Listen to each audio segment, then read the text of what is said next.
Hello students, नमस्कार। मैं विजय शर्मा, आपका केमिस्ट्री प्रोफेसर। आज शुरू करता हूं केमिकल थर्मोडायनेमिक्स। बहुत सारे बच्चों ने मुझे ये बोला कि एटलीस्ट 5 to 10 स्टूडेंट्स ने मुझे ये बोला यूट्यूब पे कि सर थर्मोडायनेमिक्स के वीडियोस बनाइए, केमिस्ट्री के वीडियोस बनाइए, हम देखना चाहते हैं। घर पे बैठ के समय यूज करना जिन जिन बच्चों को है उनके लिए वीडियोस तैयार है। केमिकल थर्मोडायनेमिक्स, थर्म शब्द का अर्थ होता है हीट, डायनेमिक का अर्थ होता है मूवमेंट या फिर फ्लो। तो थर्मोडायनेमिक्स क्या होगा? Branch of science which deals with the transfer of heat. एक जगह से दूसरे जगह हीट जब ट्रांसफर करेगी उसको बोलेंगे थर्मोडायनेमिक्स। और केमिकल थर्मोडायनेमिक्स क्या होगा? केमिकल रिएक्शन में होने वाला हीट का फ्लो। मतलब किसी रिएक्शन में हीट अगर बाहर फेंकी जा रही है तो वो एक्सोथर्मिक है, किसी रिएक्शन में हीट अंदर ली जा रही है तो एंडोथर्मिक है। ये दोनों टाइप के प्रोसेस केमिकल थर्मोडायनेमिक्स में स्टडी किए जाएंगे। केमिकल थर्मोडायनेमिक्स में कुछ बेसिक और इजी टर्म्स यूज करते हैं हम, उनके बारे में आज डिस्कस करेंगे। छोटे छोटे लेक्चर्स बनाऊंगा और वो सारे लेक्चर्स आप अगर पूरे देख लोगे कंटिन्यूएशन फ्लो में, लेक्चर नंबर 1 2 3 ऐसा, तो आपको थर्मोडायनेमिक्स एकदम परफेक्ट हो जाएगा। कोई भी डाउट आए आप मेरे को यूट्यूब पे पूछ सकते हो। ठीक है, शुरू करते हैं। सिस्टम, सराउंडिंग, यूनिवर्स, ऐसे 3 शुरुआत के टर्म्स हैं। सिस्टम क्या है? मानिए ये लेक्चर रिकॉर्डिंग नहीं होता, ये ऑनलाइन लेक्चर नहीं होता, तो क्लासरूम में होता, मैं पढ़ा रहा हूं और मेरे सामने बेंचेस पे बच्चे बैठे होते, वो वाले प्रोसेस में। ये भी तो एक प्रोसेस है ना, टीचिंग लर्निंग प्रोसेस हो रहा है। मैं कुछ डिस्कस कर रहा हूँ, बच्चा सुन रहा है, बच्चा क्वेश्चन पूछ रहा है, बच्चा हाँ ना, समझा नहीं समझा, कुछ रिस्पॉन्ड कर रहा है। ये वाला जो प्रोसेस है उसमें इस रूम के बाहर अगर मैंने रूम को लगा दिया कड़ी और एक बच्चा बाहर खड़ा है, उसको कम समझेगा ना एज कंपेयर टू जो बच्चे क्लास में बैठे हैं। क्यों? क्योंकि दरवाजा इस रूम का बाउंड्री है, मर्यादा है। बंद कर दिया तो बाहर उतना क्लियर आवाज नहीं जाएगा और बोर्ड तो दिखाई नहीं देगा। तो सिस्टम क्या है? एक ऐसा एरिया जहां पे प्रोसेस होता है, वो फिजिकल हो या केमिकल हो, प्रोसेस हो रहा है। जैसे टीचिंग लर्निंग एक प्रोसेस है, जिस एरिया में होगा उसको बोलेंगे सिस्टम। बस उस सिस्टम को, उस एरिया को, बाउंड्री 2 प्रकार की हो सकती है, रियल हो सकती है, इमेजिनरी भी हो सकती है। जैसे कड़ी लगा दिया, दिस इज रियल बाउंड्री, पर अभी आप अपने घर पे हो, मैं मेरे घर पे हूं, दिस इज इमेजिनरी बाउंड्री, है कि नहीं? वीडियो के थ्रू हम लोग कनेक्टेड हैं। तो सिस्टम क्या है? ऐसा एरिया जहां पे प्रोसेस होगी। सराउंडिंग क्या है? इस एरिया को छोड़ के पूरा ब्रह्मांड, पूरा universe except this room is known as surrounding. तो सिस्टम छोटा सा एरिया, सराउंडिंग बड़ा सा एरिया, और दोनों मिला के क्या बना? यूनिवर्स। सिस्टम बहुत छोटा सा है तो हम बोलेंगे कुछ कुछ, पूरे यूनिवर्स का सिर्फ कुछ कुछ हिस्सा है ना, बहुत छोटा सा। सराउंडिंग बहुत कुछ, तो हम लोग क्या बोलेंगे? System plus surrounding equal to universe. इसको हिंदी में कैसा बोलेंगे? कुछ कुछ प्लस बहुत कुछ इज इक्वल टू सब कुछ। ठीक है, आगे बढ़ते हैं। Types of system. Types of system क्या होता है? 3 प्रकार के सिस्टम होते हैं बच्चों। एक वो सिस्टम होता है, एक एग्जांपल लेता हूं फिर नाम देंगे इसको। समझो एक कप है जिसमें गरम गरम चाय मैंने रख दिया और ढक्कन नहीं लगाया, खुला है। सॉसर रखते हैं ना ऊपर, वो नहीं रखा है, खुला कप है। तो उसमें से चाय में से, गरम चाय ना, बॉईल किया हुआ चाय ना, तो वाटर वेपर्स निकल रहे होंगे। वो वेपर जा रहे, मतलब क्या हो रहा है? सिस्टम से सराउंडिंग में मास एक्सचेंज हो रहा है। अच्छा, सिस्टम से सराउंडिंग हो या सराउंडिंग से सिस्टम, मास एक्सचेंज हो रहा है, एक बात। दूसरी बात, वो चाय धीरे धीरे ठंडी हो जाएगी, मतलब क्या? हीट एनर्जी भी एक्सचेंज हो रही है, सिस्टम टू सराउंडिंग या सराउंडिंग टू सिस्टम। इस वाले टाइप के हम लोग सिस्टम को बोलते हैं ओपन सिस्टम। क्या होता है ओपन सिस्टम? ऐसा सिस्टम जिसमें mass as well as energy can be exchange with the surrounding, इसको बोलते हैं ओपन सिस्टम। ठीक है, चाय जल्दी ठंडी होगी। अगर मैंने कप पे एक सॉसर रख दिया, ढक दिया, तो बोलेंगे क्लोज्ड सिस्टम। इसमें चाय ठंडी तो होगी, इससे थोड़ा लेट होगी।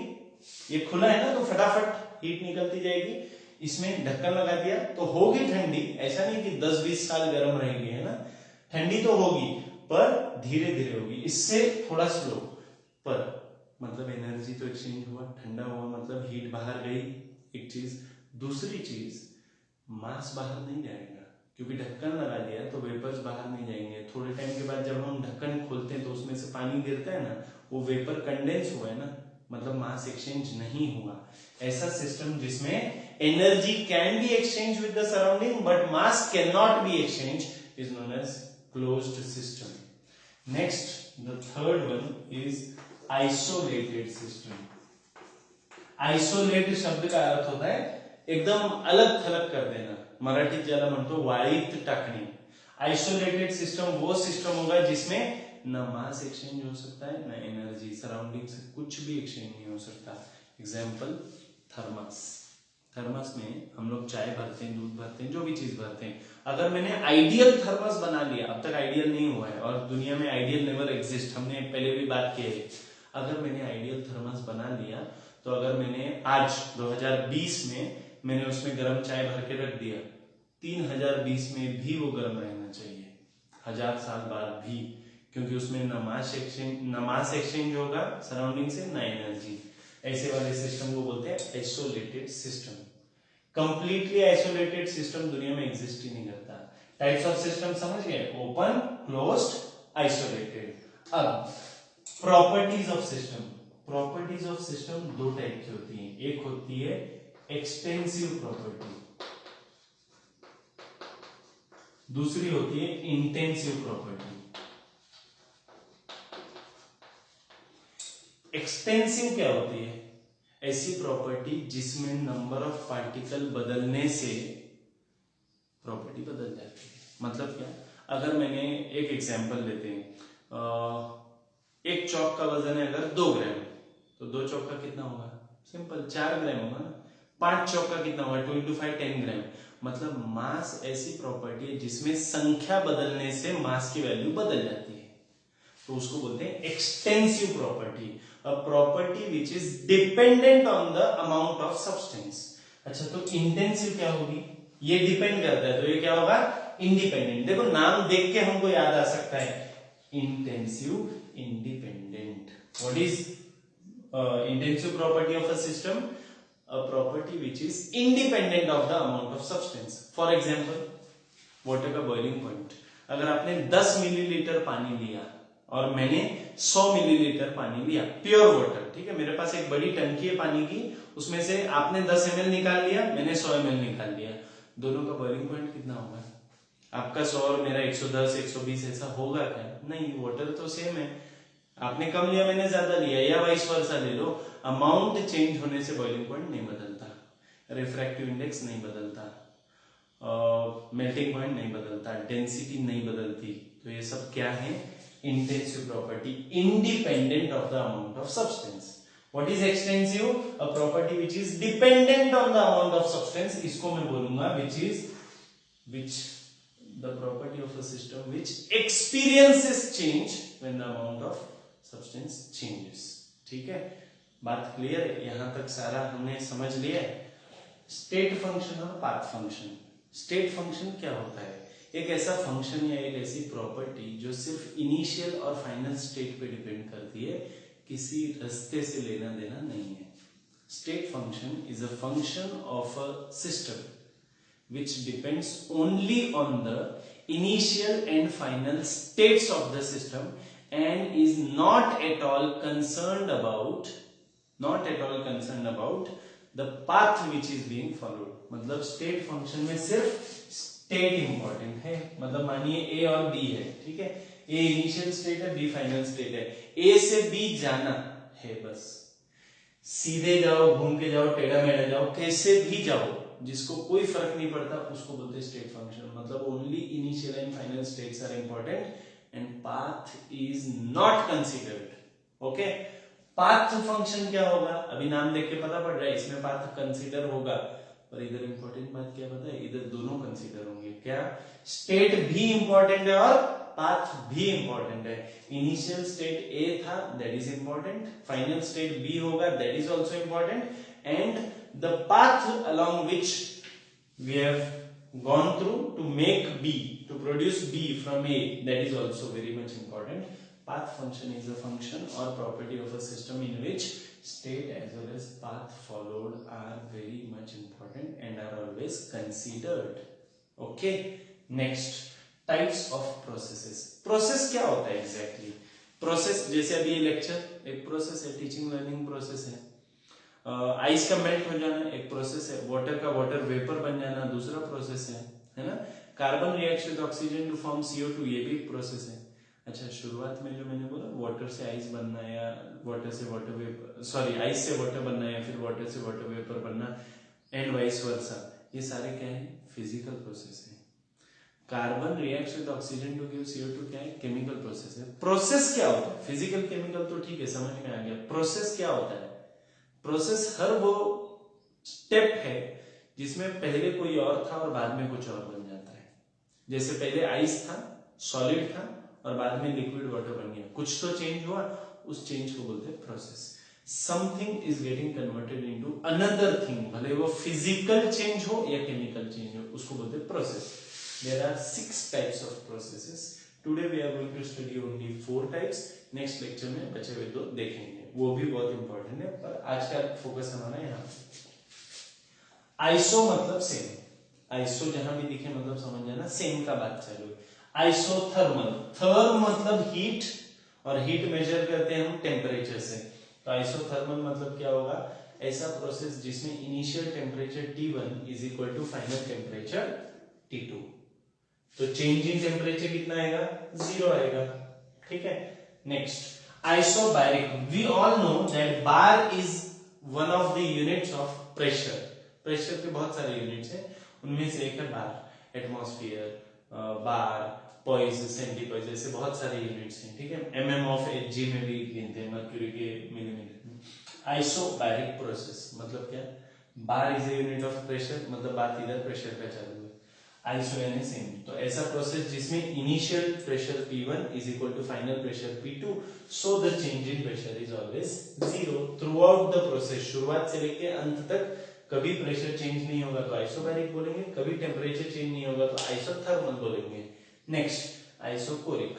देखिए, अगर ये लाइव लेक्चर जब होता है तो टीचर खड़ा है सामने, 30 40 50 बच्चे बैठे हैं, टीचर कंसेप्ट पढ़ाता है और बाद में पूछता है बच्चों समझा क्या, तो बच्चा बोलता है यस सर। एक अकेला नहीं बोलता है, 8 10 या 20 25 बच्चे बोलते हैं, बराबर। उस साउंड को क्या बोलते हैं, कोरस साउंड। कोरस यानी ग्रुप में, मतलब बहुत सारा, और बहुत सारे को हम लोग वॉल्यूम में गिनते हैं। तो आइसोकोरिक, ये मैंने एग्जांपल क्यों बताया कोरस वाला, ये बताने के लिए। आइसो मतलब सेम, एंड कोरिक किधर से आया, कोरस से, और कोरस में हम क्या गिनते हैं, वॉल्यूम। तो आइसोकोरिक प्रोसेस कौन सा होगा, जिसमें आइसो यानी सेम, तो क्या सेम रहेगा, वॉल्यूम। ऐसा प्रोसेस जिसमें initial volume V1 is equal to final volume V2, therefore the change in volume is 0 throughout the process, from initial to final, शुरुआत से लेकर अंत तक change in volume would be 0, कभी volume बदला ही नहीं, उसको बोलेंगे आइसोकोरिक। टेम्परेचर देख लिया, प्रेशर देख लिया, वॉल्यूम देख लिया, बचा क्या, हीट। तो एडियाबैटिक प्रोसेस क्या होगा, ऐसा प्रोसेस जिसमें हीट इज कांस्टेंट, मतलब हीट इज 0 एक्चुअली। अब देखो, एक इंपॉर्टेंट चीज आपको यहाँ दिख रही होगी, यहाँ मैंने चेंज इन टेम्परेचर बोला, यहाँ मैंने चेंज इन प्रेशर बोला, यहाँ चेंज इन वॉल्यूम बोला, यहाँ चेंज नहीं बोला, सिर्फ हीट इज 0 बोला। इसका रीजन भी आगे बताऊंगा। कभी कभी हीट को स्मॉल क्यू लिखते हैं, कभी कभी कैपिटल क्यू लिखते हैं, उससे कोई फर्क नहीं पड़ता, दोनों का मीनिंग रिमेन्स सेम। अच्छा, बहुत सारे लोगों को, स्टूडेंट्स को क्या, बहुत सारे टीचर्स को ये कंसेप्ट क्लियर नहीं हो पाता है कि हीट और टेम्परेचर में क्या फर्क है। बड़े ध्यान से सुनिएगा, मैं आपके लिए आज एक लाइफ चेंजिंग कंसेप्ट लेके आया हूं, जो आप बहुत सारे लोगों से चेक कर सकते हैं, उनको नहीं याद होगा। मैंने सोचा, एग्जाम्पल्स बनाए, वो एग्जाम्पल आपके सामने लाया हूं, ठीक है। एक एग्जाम्पल लीजिए, मैं जिस रूम में लेक्चर शूट कर रहा हूं, इस रूम के अगर मैंने खिड़की दरवाजे खोल दिए, बाहर का टेम्परेचर है 30 डिग्री, एग्जाम्पल ले रहा हूं, और अंदर का टेम्परेचर है 25 degree, is it isothermal, no. अगर आउटर टेम्परेचर को, रूम के बाहर के टेम्परेचर को मैंने T1 बोला, रूम के अंदर के टेम्परेचर को T2 बोला, is the change in temperature 0, not at all. 5 degree का फर्क है ना, बाहर 30 है, अंदर 25 है। क्या होगा, हवा तो एक्सचेंज होती रहती है, हवा तो एक्सचेंज होगी, और उस हवा के साथ क्या होगा, बाहर की हीट अंदर आएगी। ध्यान से सुनिएगा, बाहर की हीट अंदर आएगी, क्यों, क्योंकि बाहर हीट ज्यादा है और अंदर हीट कम है, और दुनिया की हर चीज कैसे फ्लो होती है, हायर टू लोअर, तो 30 डिग्री से 25 पे आएगी, बराबर। ओके, कब तक आएगी? आती रहेगी आती रहेगी आती रहेगी। एक टाइम आएगा जब दोनों का हीट इक्वल हो जाएगा, अंदर बाहर दोनों का टेम्परेचर सेम, जो भी टेम्परेचर बन जाए सेम हो जाएगा। तब क्या होगा? तब भी हीट फ्लो होगी, पर कैसे फ्लो होगी? कैसे फ्लो होगी हीट? हीट फ्लो होगी इक्वली, मतलब मानो अंदर का 1 डिग्री बाहर गया तो बाहर का 1 डिग्री अंदर आएगा, ऐसे हीट फ्लो होगी। ठीक है, इसको बोलते हैं थर्मोडायनेमिक इक्विलिब्रियम। अच्छा, अब तक मैंने आपसे क्या बात किया? थर्मोडायनेमिक इक्विलिब्रियम तो एक कंसेप्ट सिखा दिया, पर अभी तक मैं क्या बोल रहा हूं? आइसोथर्मल कब बनेगा? जब खिड़की दरवाजे खुले रहेंगे, हीट इक्वल हो जाएगी, तब आइसोथर्मल होगा। एडियाबैटिक नहीं बोल रहा। अब केस 2 लेते हैं, खिड़की दरवाजे सारे बंद कर दिए, टेम्परेचर का बात समझ गए। आइसोथर्मल कब होता है समझ गए? जब हीट फ्लो या तो रुक जाए, या रुकता तो नहीं कभी, इक्वल फ्लो होने लग जाए। ठीक है, और मैंने खिड़की दरवाजे जो खुले थे बंद कर दिए, और इस रूम में एक छोटा लकड़ी का टुकड़ा जला दिया, या बड़ा लकड़ी का टुकड़ा जला दिया। क्या होगा? बाहर की हीट, अगर मेरा रूम एकदम एयर टाइट है, एकदम हीट अंदर बाहर एक्सचेंज नहीं हो सकती खिड़की दरवाजे बंद करने के बाद, ऐसा सोचो मैंने रूम बनवा के लिए, तो मैं अंदर अगर लकड़ी जलाऊंगा, इस लकड़ी की हीट बहुत सारी जनरेट होगी, क्या वो बाहर जाएगी? नहीं। क्या बाहर की हीट अंदर आएगी? नहीं। ना अंदर की हीट बाहर गई, ना बाहर की हीट अंदर आई। इसको बोलते हैं adiabatic process. Now is it isothermal? No. Isothermal में क्या होता है? अंदर बाहर का टेम्परेचर सेम होना चाहिए। अच्छा, खिड़की दरवाजे बंदों के भी तो सेम हो सकता है ना, बाहर भी 30 अंदर भी 30, इट इज क्वाइट पॉसिबल। पर लकड़ी जलाने के बाद टेम्परेचर तो चेंज हो गया, रूम का टेम्परेचर सोचो 40 हो गया और बाहर का 30 हो गया। Is it isothermal? No, not at all. अंदर का 40 है ना, लकड़ी जलाने की वजह से रूम की हवा गर्म हो गई, और इस वजह से अंदर का टेम्परेचर है 40 और बाहर का टेम्परेचर 30 ही रह गया, मतलब it is not isothermal. But is the heat getting exchange? Is the heat going out of the room और is it coming inside the room? No. So it is what? It is adiabatic. This is the main difference between adiabatic and isothermal. ये process शुरू करने के पहले कि लेता हूं example, ध्यान से सुनिएगा। मैं अगर घर से निकला दिल्ली जाने के लिए, मतलब या कहीं भी, मानो मैं घर से निकला 2000 किलोमीटर जाने के लिए गाड़ी लेके, ठीक है, और घर से निकलने के 10 मिनट बाद में मेरे को याद आता है कि अरे मैंने घर में बनाया हुआ पूरा डब्बा घर में छोड़ दिया है, पूरा खाना है उसमें, ठीक है, भरा हुआ एकदम टेस्टी फूड, और मैंने घर में छोड़ दिया। केस 1।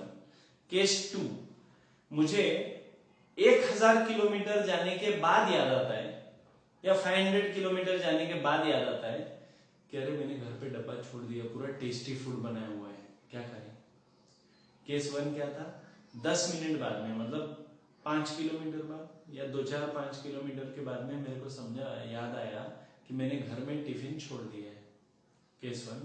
केस 2, 500 किलोमीटर जाने के बाद याद आया। कौन से केस में मैं रिटर्न गाड़ी लेके आना पॉसिबल है?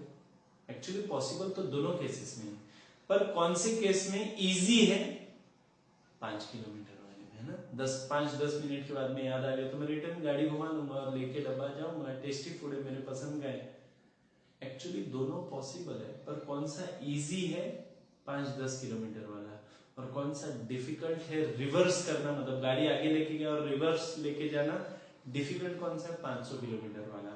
अब शुरू करते हैं concept. There are 2 types of processes depending on which can be reversed and can not be reversed. ध्यान से सुनिएगा, 10th तक हमने क्या सीखा है कि रिवर्सिबल प्रोसेस वो होता है जिसको रिवर्स कर सकते हैं, इरिवर्सिबल वो होता है जिसको रिवर्स नहीं कर सकते। दुनिया में मौत के अलावा और बोले गए शब्दों के अलावा कुछ भी रिवर्स कर सकते हैं, है ना। तो रिवर्सिबल प्रोसेस वो है एक्चुअल में। एक एग्जांपल लेते हैं, समझो मेरे पास A गिव्स B, ऐसा एक रिएक्शन है, तो A से B बनाने के लिए जो फोर्स है उसको बोलते हैं ड्राइविंग फोर्स। ड्राइविंग फोर्स, जैसे किसी को बोलते हैं अरे तू इतना मेहनत कैसे कर लेता है, क्या ड्राइविंग फोर्स है, मतलब क्या उद्देश्य, कैसे कर पाता है, सब लोग इतना मेहनत नहीं कर पाते हैं, तू कैसे कर पाता है। तो ड्राइविंग फोर्स यानी वो फोर्स जो आपको मेहनत करने पे मजबूर कर देता है। तो A gives B, A से B बनाने को जो फोर्स लगता है उसको बोलते हैं ड्राइविंग फोर्स, और B से A बनाने को जो फोर्स लगता है वो बराबर उसका उल्टा है, इसलिए बोलते हैं ऑपोजिंग फोर्स। तो अभी हम बात कर रहे हैं रिवर्सिबल इरिवर्सिबल की। अगर A से B बनाने को जो ड्राइविंग फोर्स लग रहा है और जो B से A बनाने को ऑपोजिंग फोर्स लग रहा है, वो अगर बहुत पास पास में होगा तो किसी भी क्षण उसको रिवर्स कर सकते हैं ना, रिएक्शन को अपोज कर सकते हैं ना। A से B बनाने को एनर्जी लग रही है जितनी, उससे एकदम थोड़ी सी ज्यादा, इनफाइनाइटेसिमली लार्ज, इनफाइनाइटेसिमली मतलब एकदम थोड़ा सा, A से B बनाने को जो ड्राइविंग फोर्स लग रहा है समझो वो 20 है, एग्जांपल दे रहा हूं, और this is driving force suppose, और ऑपोजिंग फोर्स अगर 20.01 है, जूल पकड़ो, किलो जूल पकड़ो, 20 जूल ड्राइविंग फोर्स है और ऑपोजिंग फोर्स कितना होना चाहिए तो रिएक्शन रिवर्स हो जाएगा 20.01, तो डिफरेंस एकदम थोड़ा सा है। ऐसा रिएक्शन या ऐसा प्रोसेस जिसमें ड्राइविंग फोर्स और अपोजिंग फोर्स का जो डिफरेंस है बहुत थोड़ा सा है, नेग्लिजिबली स्मॉल है, उस वाले केस में you can reverse the reaction at any time. मैं घर से निकला 5 मिनट के बाद याद आ गया ना मेरे को कि डब्बा लेना बाकी है, चलो भाई गाड़ी घुमाओ, घुमा लिया क्योंकि इजी था। ड्राइविंग फोर्स जा रहा था मैं आगे की तरफ, रिवर्स करना बहुत इजी था तो कर पाया। ऑपोजिंग फोर्स अगर बहुत ज्यादा होता तो नहीं कर पाता, इसको बोलते हैं irreversible. Whenever the difference between the driving force and opposing force is huge, the probability of reversing the process is very less. Reverse कर ही नहीं सकते ऐसा नहीं है, वो 10 तक का डेफिनेशन था। हम हर चीज नया नया सीखेंगे ना, आगे मॉडिफिकेशन होगा, तो वो चीज, वो प्रोसेस जिसमें रिवर्स करना पॉसिबल तो है पर बहुत डिफिकल्ट है, क्योंकि दोनों फोर्स में डिफरेंस ज्यादा है। समझो ड्राइविंग फोर्स 20 है और अपोजिंग फोर्स अगर 1500 हो, रिवर्स करना पॉसिबल है ना, मैं बाहर से 1500 जूल दे दूंगा एनर्जी, हो जाएगा रिवर्स, पर डिफिकल्ट हो जाएगा, उसको बोलते हैं इरिवर्सिबल। जिसमें रिवर्स करना इजी है क्योंकि डिफरेंस थोड़ा सा है, रिवर्सिबल। जिसमें रिवर्स करना डिफिकल्ट है, इरिवर्सिबल। ठीक है, आगे बढ़ते हैं। Work, what is work? Work is force into displacement, बराबर। तो मैं आपको बता रहा था work is equal to force into displacement. कभी कभी डिस्प्लेसमेंट को एस सिंबल भी देते हैं, कभी कभी डी देते हैं, आपकी मर्जी। Force into displacement. अच्छा, एक बात मेरे को पता है, since pressure is equal to force upon area, what is pressure? Force applied in a given area. तो क्या मैं बोल सकता हूं force is equal to pressure into area? अगर pressure is force upon area, so I can say force is equal to pressure into area. ये यहां पे डाल देंगे, क्या आएगा? Work done is equal to pressure into area into displacement. अब हमको एक बात पता है, एरिया मतलब लेंथ स्क्वायर या फिर लेंथ इनटू ब्रेड्थ, ठीक है, मतलब मीटर स्क्वायर उसका यूनिट है, और डिस्प्लेसमेंट का यूनिट है metre. Metre square into metre क्या आएगा? Metre cube. मतलब ये दोनों एरिया इनटू डिस्प्लेसमेंट मिलके क्या बन जाएंगे? वॉल्यूम। तो फॉर्मूला बनेगा work is equal to pressure into volume. पर एक इंपॉर्टेंट बात है, जब भी एक गैस को आप एक बर्तन में रखोगे और वो गैस एक्सपेंड होगा या कंप्रेस होगा, जो भी होगा, वो किसके अगेंस्ट होगा? एक्सटर्नल प्रेशर के उल्टा होगा जो भी होगा। समझ में आ रहा है क्या बोल रहा हूं? तो यहाँ पे फॉर्मूला आएगा माइनस, उल्टा है ना इसलिए माइनस आएगा। Work done is equal to minus P into V. This can also be written as work done is equal to minus P external into V. Are you getting? और volume में क्या हो रहा है? वॉल्यूम में change होगा। अगर volume बदलेगा तभी तो वर्क डन होगा ना। प्रेशर बढ़ेगा, हमको बॉयल्स लॉ मालूम है, प्रेशर जितना ज्यादा ज्यादा ज्यादा ज्यादा बढ़ाओगे वॉल्यूम उतना कम हो जाएगा। More the pressure less is the volume, दोनों एक दूसरे को इनवर्स प्रोपोर्शन है। इस वजह से भी यहाँ पे माइनस आएगा, क्योंकि जो भी वॉल्यूम डिक्रीज या इंक्रीज होगा वो बराबर एक्सटर्नल प्रेशर के अगेंस्ट होगा। और यहाँ पे मैं लिख सकता हूँ चेंज इन वॉल्यूम। क्यों चेंज इन वॉल्यूम? क्योंकि अगर वॉल्यूम चेंज हुआ तभी तो प्रेशर का इफेक्ट हो रहा है, ऐसा बोलेंगे ना। प्रेशर चेंज होने से वॉल्यूम चेंज होगा, और प्रेशर वॉल्यूम दोनों चेंज होंगे तभी जाके वर्क डन होगा। Are you getting? This is the final formula. Work done is equal to minus P external into delta V. एक बात, अब दूसरी बात, आज का लास्ट पॉइंट लेक्चर का, फ्री एक्सपेंशन क्या होता है। बच्चों जिंदगी में जब आपको लाइफ से कनेक्ट करता हूँ, केमिस्ट्री आप जानते हो मेरे को, जिंदगी में जब आपको लोग बोलते ना कि ये तू नहीं कर सकता, तब करने का मजा ही कुछ और होता है। तो एक्सटर्नल प्रेशर वही बोलता है कि ये तू नहीं कर सकता, पर सोचो आपको बचपन से बोला जाए you can do it, you can do it, आपके लिए पहले से इजी हो जाएंगी चीजें, वर्क डन जीरो हो जाएगा अगर एक्सटर्नल प्रेशर जीरो होगा। अगर आपको कोई कुछ बोल ही नहीं रहा है, आप अमेज़न के जंगल में हो, आपको कोई कुछ नहीं बोलेगा ना, तो आप क्या करोगे, कुछ नहीं करोगे, work done zero. Free expansion का मतलब क्या होता है, स्पेस में होने वाला एक्सपेंशन। अगर मैं एक बलून ले गया स्पेस में और उसको वहां पे नॉट खोल दिया, उसकी गांठ बांधनी हुई जो थी वो खोल दी, तो क्या होगा, उसकी गैस बाहर निकलेगी, ठीक है, पर बाहर का प्रेशर जीरो है, एक्सटर्नल प्रेशर जीरो होगा, तो zero into change in volume would be also zero ना। तो फ्री एक्सपेंशन मतलब वो एक्सपेंशन जिसमें किसी गैस को फ्रीली एक्सपेंड होने देते हैं। कितना फ्री, यहाँ पे कोई एक्सटर्नल प्रेशर ही नहीं है, इतना फ्री, पूरा फ्री, उसको छोड़ दिया जाता है, होना है तो हो, नहीं तो भाड़ में जा, ऐसा। फ्री एक्सपेंशन मतलब ऐसा चीज जहां पे P external is zero, therefore work done is also zero. मतलब जब जब आपको कोई विरोध कर रहा है, एक्सटर्नल प्रेशर है, तब वर्क डन जो होगा वो मैक्सिमम होगा, उसका मजा ही अलग होगा। पर अगर प्रेशर एक्सटर्नल जीरो है, आपको कोई विरोध ही नहीं करता, आपको कोई कुछ बोल ही नहीं रहा है, लेना देना ही नहीं है अगर आपसे किसी का, तो फिर वर्क डन जीरो हो जाएगा। Are you getting this? External pressure if it is zero, the work done by the gas in expansion or compression is always zero.